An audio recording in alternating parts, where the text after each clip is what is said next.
কোরআনের 7 নম্বর সূরা সূরাতুল আরাফ অবতীর্ণ হওয়ার দিক দিয়ে 39 নম্বর সূরা, সূরাতুল আরাফের 3 নম্বর রুকু 30 নম্বর আয়াত, 8 নম্বর পারার 12 নম্বর পৃষ্ঠা, কোরআনের 154 নম্বর পৃষ্ঠার 14 নম্বর লাইনে আল্লাহ রাব্বুল আলামিন দুনিয়ার মানুষকে ডাক দিয়ে বলেন, ফারিকান হাদা ওয়া ফারিকান হাক্কা আলাইহিমুদ দালালাহ ইন্নাহুম ইত্তাখাযু আশ-শায়াতিনা আউলিয়া মিন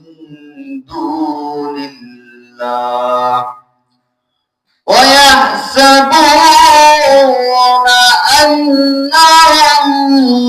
مهتدون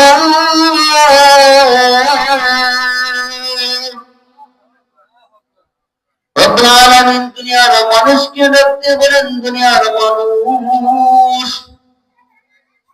দুনিয়াতে তোমরা যারা আমার বান্দা এবং বান্দি আছো, আমি তোমাদেরকে দুই দলে বিভক্ত করেছি।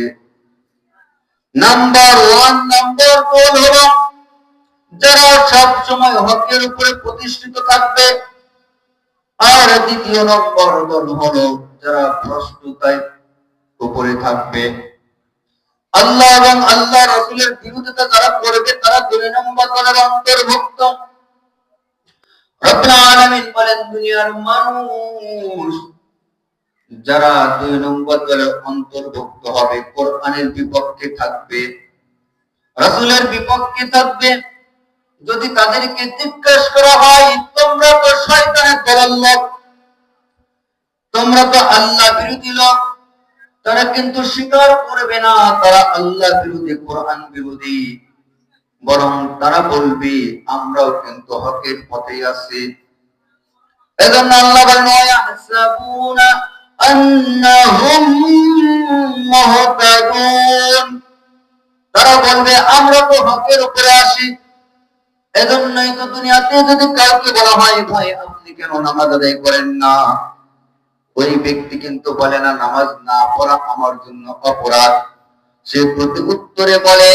নামাজ না পড়লেও আমার ঈমানটা কিন্তু ঠিক আছে, ঠিক কিনা বলে।